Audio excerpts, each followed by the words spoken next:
Hello students, आपके सामने एक क्वेश्चन है binomial theorem question number 6. This is basically example 6 of your NCERT. Most of the students find it difficult to solve this question, and the question is, show that the middle term in the expansion of 1 plus x की power 2n is 135 dot dot dot 2n minus 1 by n factorial into 2 की power n x की power n, where n is a positive integer. Though its explanation is given, though its solution is given in on the page number 168 of your NCERT, but still most of the students find it very difficult to understand the solution of this question. So in this video I'll explain you how to solve this question. Okay, so for that let's take, okay, I'll write the same question here. The question given is 1 plus x to the power 2n.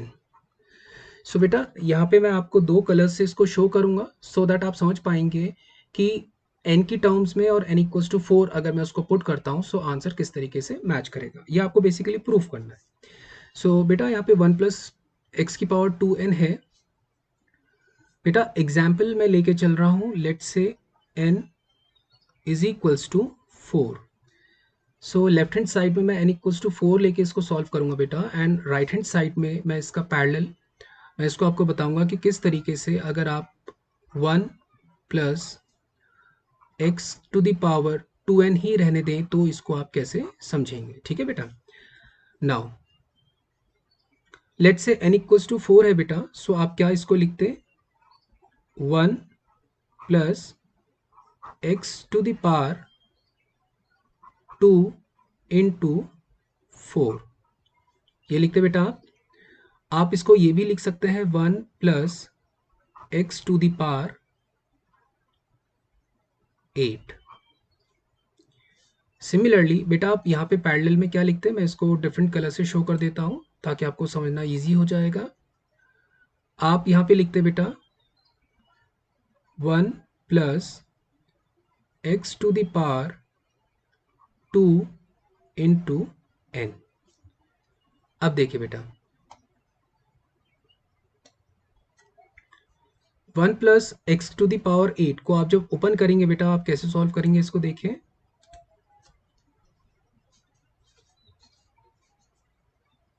Here 8 is even, right beta? 8 is a even term. So total number of terms आपके पास यहाँ कितनी होंगी बेटा? Total number of terms जो आपके पास रहेंगी बेटा यहाँ पे वो रहेंगी 8 plus 1, right बेटा? That is 9. So बेटा आप मिडिल टर्म कैसे फाइंड आउट करेंगे? मिडिल टर्म आप फाइंड आउट करेंगे बेटा 8 को बेटा मैं ऐसे लिख रहा हूं 2 इंटू 4 बाई 2 प्लस 1, राइट बेटा? और you can simply write 8 by 2 plus 1 which is equals to 4 plus 1, which can be written as fifth term. So fifth term will be the middle term. Yes or no? Similarly आप right hand side में अगर देखें बेटा आप n terms में आप कैसे लिखेंगे, देखिए 2n अगर मैं देखूं बेटा तो ये इवन है. अगर बेटा ये इवन है तो इसके लिए मिडिल टर्म आप कैसे फाइंड आउट करते हैं? आप मिडिल टर्म इसमें फाइंड आउट करेंगे बेटा 2n divided by 2 plus 1, or you can simply write n plus 1th term will be the middle term of this binomial expression 1 plus x की पावर 2n. सो ये दोनों बेटा जो left hand side and right hand side ये दोनों बस एक तरीके से मैं कॉन्ट्रास्ट आपको दे रहा हूँ. राइट हैंड साइड में बेसिकली मैं n टर्म्स में आपको आंसर फाइंड आउट करके दूंगा और लेफ्ट हैंड साइड में बेटा मैं आपको n इक्वल्स टू 4 के हेल्प से मैं आपको उसको एक्सप्लेन कर रहा हूँ. अब देखिए बेटा आ गया, आई थिंक यहाँ तक क्लियर हो गया होगा. वापस लेफ्ट हैंड साइड को सॉल्व करेंगे हम. लेफ्ट हैंड साइड में आप देखिए बेटा, अब फिफ्थ टर्म है। सो बेटा फिफ्थ टर्म को आप कैसे रिप्रेजेंट करते हैं? आप जानते हैं T fifth can be written as T 4 plus 1, right बेटा? टी आर प्लस 1 होता है, इसमें तो कोई डाउट नहीं होगा बेटा। जब कभी आप लिखते हैं इसको तो आप ऐसे ही लिखते हैं ना, टी आर प्लस 1। सो बेटा यहाँ पे जो 4 है, this is nothing but r, right? You can say r is equals to 4। अब बेटा इसके लिए एक्सप्रेशन कैसे लिखेंगे आप? 8 C4 1 to the power 8 minus 4 x to the power 4, बेटा ऐसे लिखेंगे आप लोग। सिमिलरली राइट हैंड साइड में आप इसके पैरेलल में क्या लिखेंगे बेटा? t n plus 1 where this n is nothing but r, or you can say r equals to n. So you can write this is 2n cn 1 to the power 2n minus n, this is 2n minus n, right beta? And x की power n. So आपने यहाँ पे देखा 2n cn 1 की पावर 2n minus n x की power n, आप इसको ऐसे लिख सकते हैं, correct. Now come to the left hand side. बेटा लेफ्ट हैंड साइड को आप कैसे सॉल्व करते? आप इसको लिखते 8 factorial divided by 4 factorial and 8 minus 4 factorial, यही लिखते बेटा आप। 1 की पावर बेटा कुछ भी हो 1 ही हो जाएगा, इनटू x की पावर 4 एज इट इज रहेगा बेटा। फिर आप इसे सॉल्व करेंगे। सो सॉल्व करने पे बेटा आपको क्या मिलेगा? 8 factorial can be written as 8 into 7 into 6 into 5 into 4 into 3 into 2 into 1 whole divided by 4 factorial and x की power 4 as it is बेटा। Then on the right hand side आप क्या करेंगे बेटा? राइट हैंड साइड में आप इसको लिख सकते हैं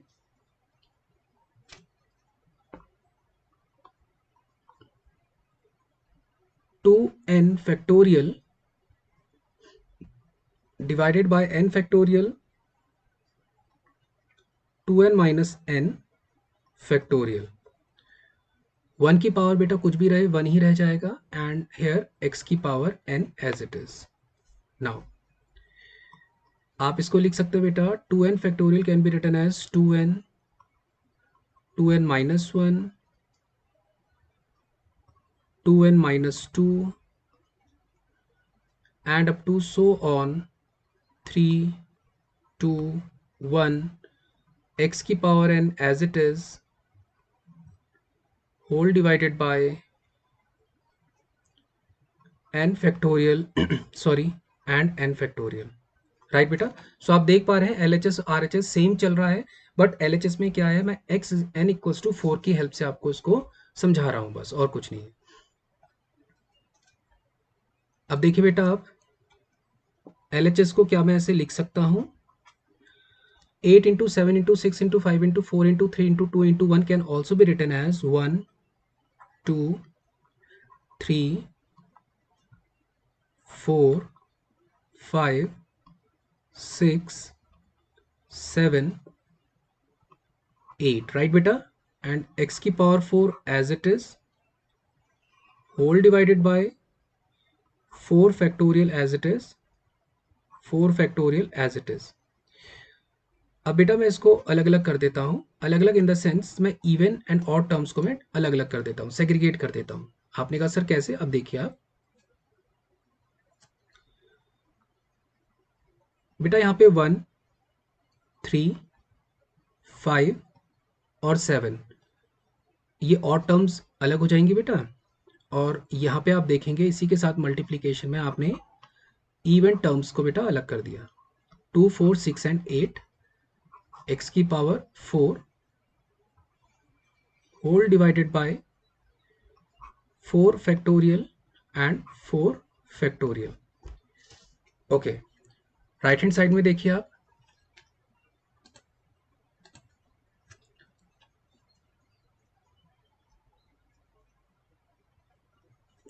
राइट हैंड साइड में भी बेटा मैं इसको ऐसे लिख सकता हूँ 1, 2, 3 up to 2n-2, 2n-1 and 2n लिख सकता हूँ बेटा इसको, एंड x की power n as it is बेटा whole divided by n factorial. Similarly बेटा मैं इवन एंड ऑड टर्म्स को अलग अलग कर देता हूँ 1, 3, 5 सो अप टू 2n-1 लिख सकता हूँ बेटा whole divided by n factorial and n factorial. Similarly, even terms 2, 4 up to 2n and x की पावर n। अब आप देखिए बेटा यहाँ पे जो यहाँ पे 7 है, मैं इसको डिफरेंट कलर से आपको शो कर देता हूँ। देखिए बेटा यहाँ पे जो 7 है वो और कुछ नहीं है, वो आपका 2n-1 ही तो है। जो 7 है वो और कुछ नहीं बेटा 2n-1 है। सिमिलरली जो 8 है आपके पास यहाँ पे वो और कुछ ना होते हुए क्या है, वो बेसिकली आपके पास 2n के इक्विवेलेंट है। आप देख पा रहे हैं इस चीज को। रेस्ट 1, 3, 5 एज इट इज है, बस वहां पे मैंने क्योंकि n इक्वल्स टू 4 कंसिडर किया है तो यहाँ पे आप देख रहे हैं 2n-1 और कुछ नहीं है, 7 ही है। 2 इंटू 4 8-1 7 हो जाएगा बेटा। सिमिलरली अगर आप 2n को देखें बेटा यहाँ पे, सो 2n is nothing, n is 4 so 2 4 8। Clear हो गया यहाँ तक? ओके, दोबारा से लेफ्ट हैंड साइड में आ जाइए बेटा। लेफ्ट हैंड साइड में नाउ 1, 3, 5 एंड 7 ये एज इट इज रहेगा बेटा। 2, 4, 6, 8। अब आप देखिए बेटा इसको अगर मैं ऐसे लिखूं बेटा 2 की power 4 can be written as 2 2s are 4, 6 can be written as 2 3s are 6, 8 can be written as बेटा 2 4s are 8 ऐसा लिख सकता हूं, एंड x की power 4 as it is divided by 4 factorial and 4 factorial लिख सकता हूं बेटा। अब आप देखिए 1, 3, 5, 7 as it is, and can I take 2 common from this term. अब आप देखिए बेटा यहां पे मैं 1 2 ये है बेटा, यहां पर 1 2 3 4, तो बेटा ये 4 2 मैं कॉमन ले सकता हूं। सो कैन आई राइट 2 की पावर 4 क्योंकि सारे के सारे बेटा मल्टीप्लीकेशन में है। So with in bracket I have 1 2 3 4 and x की power 4। The whole term is divided by 4 factorial and 4 factorial. Similarly, अगर आप राइट हैंड साइड में देखें बेटा, आप इसी तरीके से इसको रिप्रेजेंट कर सकते हैं, is equals to 1, 3, 5 up to 2n-1, right बेटा। अब आप देखिए जैसे यहाँ पे 2 4 6 8 अप टू 2n है बेटा, आप 2 कॉमन लेंगे, सो यहाँ पे बेटा आपके पास n नंबर ऑफ टर्म्स है, सो 2 की पावर n कॉमन आ जाएगा क्योंकि बेटा n इक्वल्स टू 4 था जैसे आपने यहाँ पे देखा बेटा। ओके, सो 2 की power n, so 1 2 and up to n ये रहेगा बेटा आपके पास, एंड x की power n as it is the whole divided by n factorial n factorial. अब आप देखिए बेटा 1 3 5 up to 2n minus 1 as it is 2 की पावर n। अब आप देखिए बेटा 1 2 n, सो क्या मैं इसको बेटा n फैक्टोरियल नहीं लिख सकता हूँ, क्योंकि n फैक्टोरियल कितना होता है n, n minus 1 n minus 2। शायद आपको अभी ये वाला पॉइंट समझ में ना आया हो, कोई बात नहीं, मैं LHS में इसको सॉल्व करके आपको बता देता हूँ, n फैक्टोरियल और n फैक्टोरियल। अब आपने कहा सर ये वाला पॉइंट क्लियर नहीं हुआ, तो उसके लिए देखिए बेटा LHS में, बेटा अगर मैं LHS में इसको डिफरेंट कलर से शो कर देता हूँ, देखिए बेटा 1 2 3 4, क्या बेटा मैं इसको 4 फैक्टोरियल कह सकता हूँ, सेम जैसे बेटा मैंने यहाँ पे इसको n फैक्टोरियल बताया। आप देखिए बेटा, क्योंकि यहाँ पे मेरे पास मैंने इसीलिए एक छोटी वैल्यू कंसिडर करी n इक्वल्स टू 4, आप चाहें तो n equals to 6, n equals to 8, n equals to 10, कोई भी आप वैल्यूज यहाँ पे चूज कर सकते हैं, but just for the sake of the simplicity मैंने यहाँ पे क्या किया, n इक्वल्स टू 4 कंसिडर किया। सो बेटा जैसे आप यहाँ पे कह रहे हैं कि 1 into 2 into 3 into 4 can be equals to 4 factorial, similarly आप बेटा यहाँ पे कह सकते हैं 1 2 up to n can be written as n factorial. अब आप देखिए बेटा LHS में, सो क्या मैं LHS में इसको लिख सकता हूँ बेटा 1 3 5 7 डिवाइडेड बाय 4 फैक्टोरियल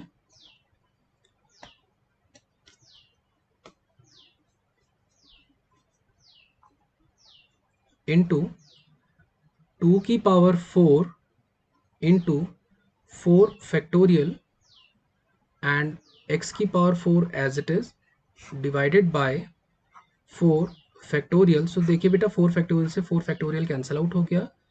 सो अब आपके पास क्या आंसर आएगा बेटा, देखिए 1 इंटू 3 इंटू 5 इंटू 7